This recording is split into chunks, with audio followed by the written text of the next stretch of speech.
Hello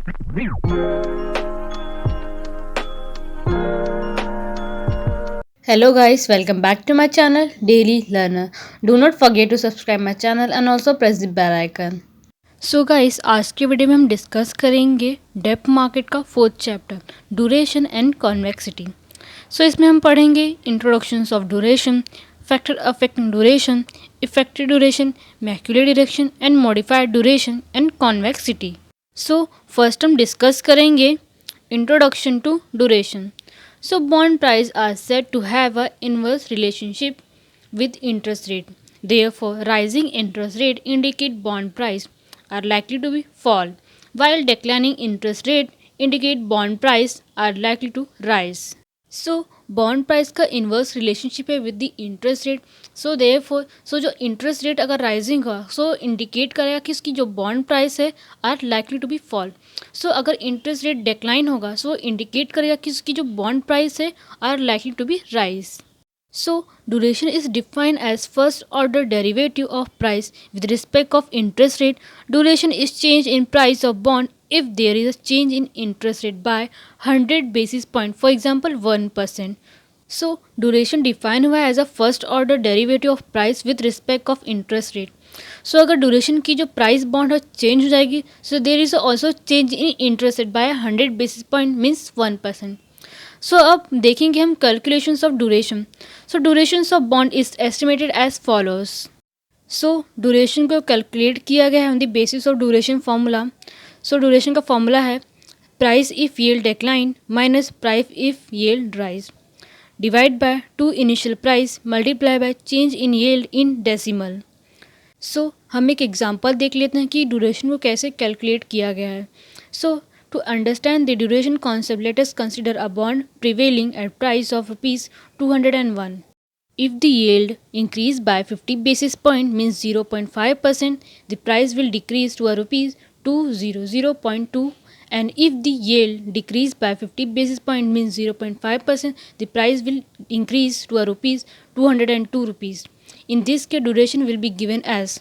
सो duration concept को understand करने के लिए हमने कंसिडर किया है बॉन्ड प्राइस को एट अ 201 रुपीज़ और price if yield decline rupees हमने कंसिडर किया 202 and price will yield rise 200.2% and change in yield means जो हमारा परसेंट था 0.5, इसका आंसर है हमारा 0.5 डिवाइड बाय 100। इसको अगर डिवाइड करेंगे तो हमारा आंसर आएगा 0.005।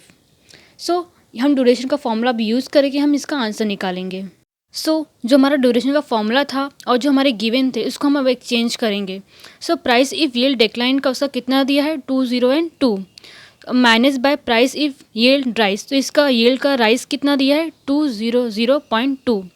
सो इसको डिवाइड करेंगे बाय 2, इनिशियल प्राइस हमारा कितना दिया है उसने 201 और मल्टीप्लाई बाय हमारा चेंज इन यील्ड डेसिमल, इसका हमारा आंसर कितना दिया है 0.005, जो हमने ये चेंज इन यील्ड में किया था, ये इसका आंसर है। सो अब इसको डिवाइड करेंगे तो इसका आंसर आएगा 1.80 डिवाइड बाय 2.01। सो इसको अब डिवाइड करेंगे तो इसका आंसर हमारा आएगा 0.89। So this implies the every 1% 100 basis point change in interest rate bond price will change bye 0.89%। सो ये तो हमारा एग्जाम्पल था ड्यूरेशन का। सो अब हम पढ़ेंगे कि ऐसे कौन से फैक्टर जो अफेक्ट करते हैं ड्यूरेशन को। So a bond price, maturity, coupon and yield to a maturity all factor into the calculations of duration. So bond price है, मैच्योरिटी है, कूपन है और यील्ड टू मैच्योरिटी है, ये जितने फैक्टर्स हैं ये कैलकुलेशंस ऑफ ड्यूरेशन के फैक्टर्स हैं। सो अब हम फैक्टर्स पढ़ लेते हैं। All as equal as maturity increase duration increase. So ये सारे इक्वल से अगर मैच्योरिटी इंक्रीज होगा सो ड्यूरेशन भी इंक्रीज होगा। तो सेकेंड फैक्टर है हमारा as bond coupon increase its duration decrease. So अगर बॉन्ड कूपन इंक्रीज होगा सो ड्यूरेशन है वो डिक्रीज हो जाएगा। थर्ड फैक्टर है हमारा as interest rate increase duration decrease and the bond sensitivity to further interest rate increase goes down. So अगर interest rate increase होगा सो ड्यूरेशन डिक्रीज हो जाएगा एंड जो बॉन्ड सेंसिटिविटी है वो आगे जाकर इंटरेस्ट रेट इंक्रीज हो जाएगा and it will goes down. So हमारा फोर्थ फैक्टर है as also sinking fund in place x prepayment before maturity and call provision lower a bond duration. तो जो सिंकिंग फंड है and जो schedule जो है प्री पेमेंट होता है before the maturity and call provision, so ये lower a bond duration है। सो नेक्स्ट अब हम पढ़ेंगे effective duration. So first point है इसमें, effective duration is a duration calculation for bond that have embedded option. So जो effective duration है ये कैलकुलेट होता है फॉर अ बॉन्ड्स के लिए and that have the embedded option. So second is, this measure for duration take into account that fact that expected cash flow will fluctuate as interest rate change। सो जो duration की जो measures है वो take किया जाता है into account कि expect किया जाता है कि जो कैश फ्लो है वो फ्लक्चुएट होगा, मीन्स राइज या डाउन होगा on the basis of interest rate change. Third one is effective duration can be estimate during modified duration if a bond with embedded option behave like a option free bond. So effective duration को estimate किया जाता है और use करता है modified duration अगर bond जो है एम्बेडेड ऑप्शन हो जाएगा, अगर वो बिहेव करेगा like a option free bond. So next हम अब पढ़ेंगे Macaulay duration. So the Macaulay duration is the weightage average terms to maturity of the cash flow from a bond. The weightage of each cash flow is determined by dividing the present value of the cash flow by the price. Macaulay duration is frequently use by portfolio managers who use an immunization strategy। So Macaulay duration एक weightage average term है। सो जो cash flow है वो determines होता है by dividing the present value of the cash flow by the price. So Macaulay duration frequently use किया जाता है by portfolio manager who use an immunization strategy. So ये है मैक्युलर ड्यूरेशन का फॉर्मूला। सो इसको calculate किया जाता है। So T means respective time period, C means periodic coupon payment, Y means periodic yield, N means total number of period, M means maturity value, and current bond price is total present value of cash flow। अब हम एक example देख लेते हैं Macaulay duration का। So if a bond price is 1000 and pay 3% coupon annually with interest rate of 7% having a maturity of 6 year. So हम 6 year का इसका आंसर्स निकालेंगे। So annual cash flow is equal to 1000 multiply by 3% is equal to 30। So PV factor is equal to 1 divide by 1 plus R whole square numbers।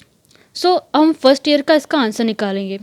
For first year is equal to 1 plus 0.07 whole square 1, तो इसका answer आएगा 0.9345। So second year का अब निकालेंगे हम 1 divide by 1 plus 0.07 whole square 2, तो इसका answer आएगा 0.8734। सो ऐसे ही सारे ईयर्स का मतलब 6 ईयर तक हमको निकालना है क्योंकि आपने मैच्योरिटी कितना बोला है 6 ईयर। सो ये था हमारा एग्जांपल ऑफ मैक्युलर ड्यूरेशन का। सो अब हम नेक्स्ट हम पढ़ेंगे modified duration. So modified duration is a formula that express the measurable change in the value of security in response to a change in interest rate. तो modified duration एक formula है। So express करता है measurable change in the value of security in response to a change in interest rate. So modified duration follow करता है the concept that interest rate and bond price move in opposite direction. So जो interest rate और bond price है ये move करते हैं opposite directions में। So this formula is use to determine the effect that 100 basis point means 1% change in interest rate will have on the price of bond calculation as.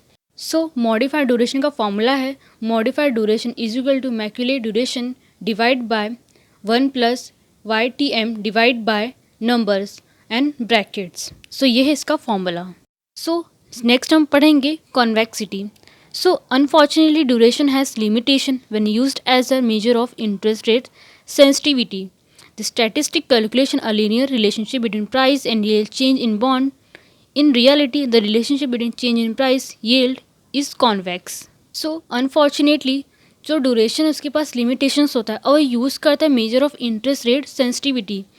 So statistic जो calculation होता है as a linear relationship between the price and yield change in bond. So reality में जो relationship between होता है change in price में yield में वो कॉन्वेक्स होता है। सो फिगर में हमको बता रहा है कि जो कर्व है लीनियर रिप्रेजेंट करता है change in price given as a change in yield। So जो स्ट्रेट लाइन है tangent to the curve represent the estimate change in price via duration statistic. So ये जो शेडेड एरिया है ये show करता है difference between the duration estimate and the actual price movement. So as indicate the large the change in the interest rate the large the error in estimating the price change of the bond. ये indicate करता है कि अगर larger the change in the interest rate, so larger the error in estimating the price change of the bond. So convexity, which is the measure of the conversion of the change in the price of bond in relation to change in interest rate. It is used to address this error. Basically, it measures the change in duration as interest rate change. So convexity measure किया जाता है on the basis of conversion of change in the price of bond in relation to change in the interest rate. So इसको use किया था as a address this error. So basically जो measures है change in duration, अगर ये change होगा so interest rate भी change होगा. डेप्थ मार्केट का 4th चैप्टर कंप्लीट हुआ. आपने अगर अभी तक चैनल को सब्सक्राइब नहीं किया तब सब्सक्राइब कर दें. इससे आपको डेली अपडेट्स मिलते रहेंगे related to market and degree college and junior college.